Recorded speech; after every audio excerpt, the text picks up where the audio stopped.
Okay, we've got continuous speed around there. Hopefully we haven't forgotten anything.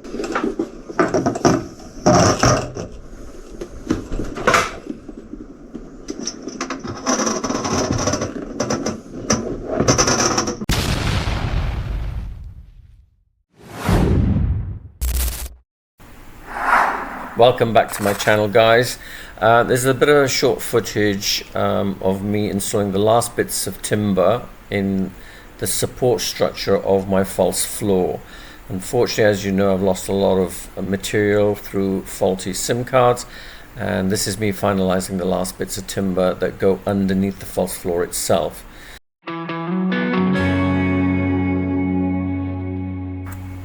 This false floor is supported with, I guess, rafters and sort of noggings on a horizontal level, I guess. They're 120 mil by 35 mil bits of pine that are tunnelized, and then I have literally primed them and sprayed them with 2-pack in white to make them totally water resistant, or as best as I could. Just in case there's any spillages down below. The idea here is that I'm going to put all my cans of like beer and dog food and those sort of things that are quite robust, that don't mind being bounced around. Probably not glass, but anything else that is not going to get damaged through the usual traversing of corrugations or anything like that.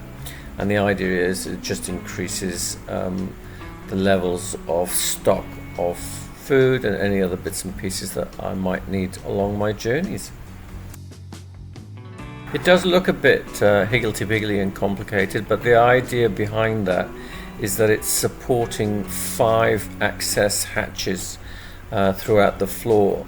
So obviously these doors need to be supported all around the rim, and there's obviously some way of trying to hinge them, so the rafters are in there to support the hinges as well.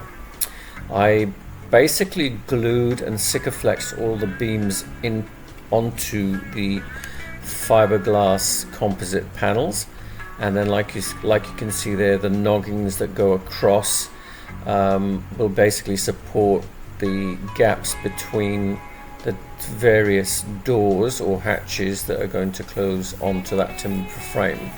I've also made sure that there are, if you like, tunnels that go through, so I can run pipelines all the way through from one end to the other, and electrical, although I'm trying to keep the majority of my electrical stuff above head height, so up in the cabinets at the top, and all the water stuff down below. So if there is a leak, it's going to stay in these compartments. A bit like a boat, most of the compartments, other than the ones that have got a tunnel all the way through, will be watertight. So if something does spill, it'll stay in one particular compartment rather than it running back and forth.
so after putting the holes in with the K-Reg jig for the hinges, I basically sanded these panels down. They are 80mm thick acacia laminated wood, which I thought was really nice, but I didn't like the oil finish that was on them, so I sanded that off completely because I wanted to use Danish oil so that it would highlight the lovely colors.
Close beautifully, or will it close badly?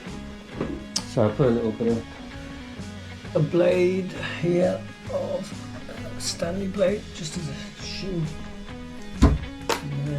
and a little washer on the other side, but because I put the screws, can't even get that one now, because I put the screws sort of in the center of the catch, or the hinge catch, then I've got at least 3 or 4 mil either way of maneuverability. There he is. He's out the way. Right, let's see. Well, I can close the first attempt.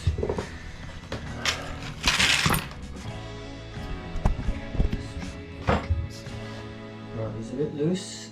Move some of that stuff out of the way. Let's try. Ah, that cabinet.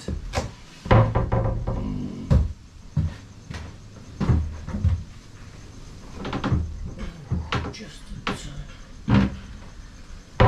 This definitely has to go that way a little bit.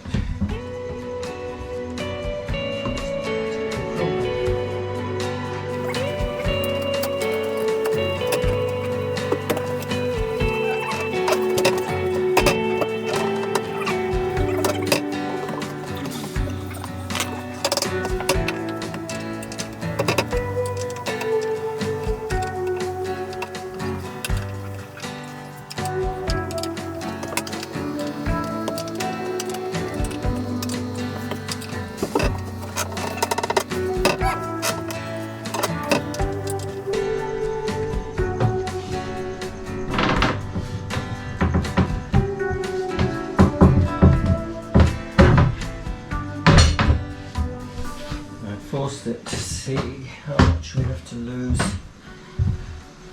off that edge. Definitely could do with coming this way a little bit. There.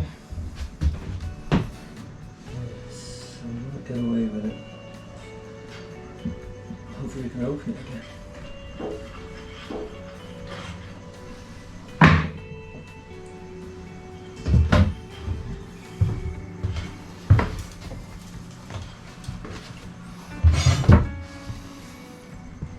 Alright, I'm going to turn you off for now while I fiddle with this. There's a few issues with gaps, but I think by adjusting it, fine-tuning it, it should shut nicely. We'll see. Let's try it. Howdy everyone.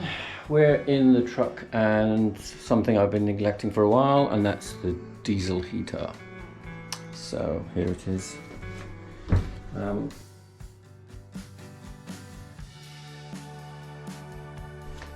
I'm about to put it in. I know, or I think I've done a previous video. It's been a while since I've come back to this, but that's the base in. Pilot hold where the plate has to go. It's important that there's a decent seal there, because you don't want any of the exhaust gases, if they blow inwards, to obviously come inside the truck box. What I've done, because it's in such a tight space, and that was because of what's going on underneath the truck, I'm limited by where the rails are going, the SHS rails and a few other bits and pieces like the mud guards of the tyres and what have you. This was the best compromise, and believe you me, this was hours of thinking and wondering where to put it. So now what I'm about to do is to put the vent in from that side, because that's where it's going to draw air in, which will be in this compartment here. And all I've done is I've bought myself one of those Bunnings. It was one of the last ones, but it was the right size, and unfortunately it's a bit scratched and that, but no one's ever going to see it, so I bought myself one of these. And all I've done is drill the holes in here, and I've orientated it so the top, I did write top on there somewhere, there it is, T for top. So when it's rotated, the central part, because it's a loose fit, it'll always just stay closed unless you want to turn it the other way and take it out. And the reason why you want to take it out is because the diesel heater on this side has the screw on and off nut or vent, whatever you want to call it, that takes this off, so you can service the spark plug and anything else that needs servicing in there. So once it's in here, it's going to be very difficult to get to unless I've got access. But with that hole there, which is 100mm in size, I can access it through this vent from that side and use both my hands to undo it here and pull it away from the other side. So once I've got that in and screwed in, I've just drilled these holes and countersunk them into the plastic. I'm going to give it a clean scuff up and then just use some Sikaflex. I don't think Sikaflex likes bonding to this PVC stuff, so I'm going to use some of the primer, that black primer on it, so the Sikaflex does stick. I know for a fact it will stick to the composite panels, which are painted anyway, 2-pack. All this is painted in 2-pack. So there's the mighty hole that goes through there, and then I'm going to make sure I get these the right way around, connect all these up, put a bit of Sika in there, and then make sure this is all Sikaflex properly, and then bed it in there and screw it down to the floor. Once that's done, I'll have to go underneath and start looking at where to plumb all the exhaust and all the other bits and pieces. I don't think I'll do it all today because I'm not in that frame of mind, but I want to get this part, the inside part, fixed and done, including the vents, which is one here, one there, with a Y piece. You'll notice I've got this lip around here. I'm yet to make a board that's split in half that can fit in there as another shelf, and then I'm not sure what to do with this area at the bottom here. I'm sure I will find something to put in there. Okay, we've got continuous bead around there. I'll put a little bit here to get away from this hole so that none of the fumes can come back if it comes back at all. And I've put a bead around that pipe there. So now I'm going to try very carefully, without making a bloody mess, put it in. Let's try this.